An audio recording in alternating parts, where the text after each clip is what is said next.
Hello, good morning. So, good morning sa tanan, no? So, tip para sa mga baguhan diha. Kung gusto ka dali mo daghan imong views, nya gusto ka dali pod ma-monetize ang imong i-upload, ayo pod sige maghimo kag content, ayo pod basig hay mga ka-idol, maniud to mga ka-idol. Hello, mga manang makadiha, ana. Sipagan nyo lang sa baba. Maraming legit na naghihintay sa iyo, no?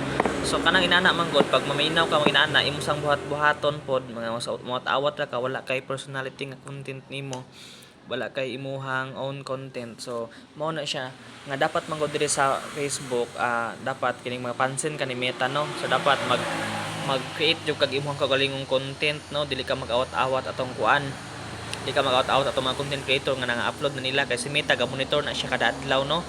Kada adlaw jud na siya ga monitor sa mga vlogger tanan o sa mga content creator, no?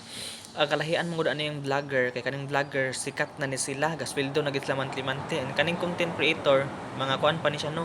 Kato pa ning sa kuan para sa kuan nga iya pa nagsugod pila pa ka tuig diri sa kuan or bulan mo na siya gitawag content creator unya wala pa ka sweldo, no? Ang vlogger sa ako nang ibalaan, ang vlogger gasweldo na ni sila monthly, no? Nya ga-endorse na pud sila mga product tanan sa kung silang pa-endorse, so sikat na gid sila kay vlogger naman sila. Pero kita aning content creator pa mag-create kita kato ang own content, ang galingong content, dili ta magsalig sa video sa uban nga atong kawaton para i-upload nato sa atong account, no? Dapat maningkamot jud ka kay wala joy na kwartahan diri sa Facebook nga wala nag-agis kalisod nga ilahang content, ila gid po nang gipaningkamutan, no? Kung aha mo haom sila nga content, dagog views dito ilang ipadayon, no?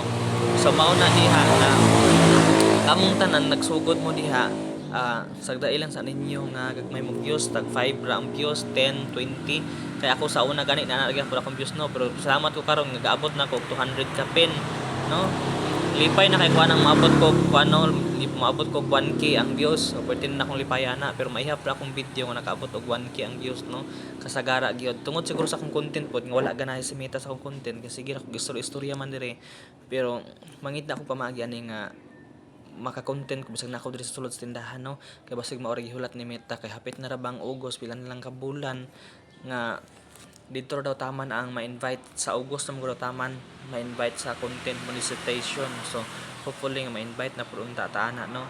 Kay taod-taod na pud ko diri sa Facebook sa istorya, pero hantod karog gagmay kog views muna nga kamong nagsugod diha padayon lang gyud mo. Kay ako gani wala ko ni undang, wala gani ko ni surrender nga pila na ko katuig kuan ako diri, 3 years na ko diri sa Facebook, no? 3 years na ko diri sa Facebook, pero dili gid na siya insigida nga ga-vlog ko, ga-create, gahimo ko content kay naundangan ako siya kaysa nanauntay earnings, nanauntay $77, pero akong naundangan siya sa una, no? Kay wala ko kabalo pod nga nanay kwarta din sa Facebook, wala po koy malay nga unsay kon pag sit up retong nana sa kon. So nang inspire tong tools nga katong ipa-sit up ni Meta sa kono nga kuan nag-expire siya, so wala nagibalik dugay kayo gini Meta gibalik ko hatag sa kamuna karon nga nagpatabang ko sa mga kuan content creator. So natudloan ko na to akong ipang sit up imbes kay nana ko wala pod ko kabalo gid ato mga day nga kwarta na itong $77 kay malay basta nako, no? Dugay na jud kay ko diri sa Facebook, sige na ko upload ko mga video, mag-upload ko mga pictures sa kad pa sa una, pero wala ko kabalo nga naday kwarta diri, no? Mga kwarta diri day na.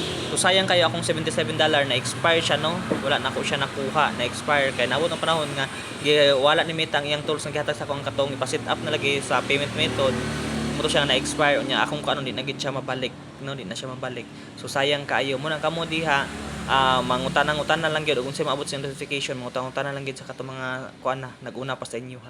Inana lang gyud, dili lang kita pataka-taka og unsa ba toy pang sit up diha kay basin gyapon narabay scam karon nga kuan murag kang Meta gikan pero dili sa iya, ha, no? So maabot sa notification pag maklik nimo ang link, automatic hack mo account tayon. So kana lang og unta kaning kuan ako karon nakatabang sa inyo gamay. So good morning sa tanan, bye and God bless. Bye, amping.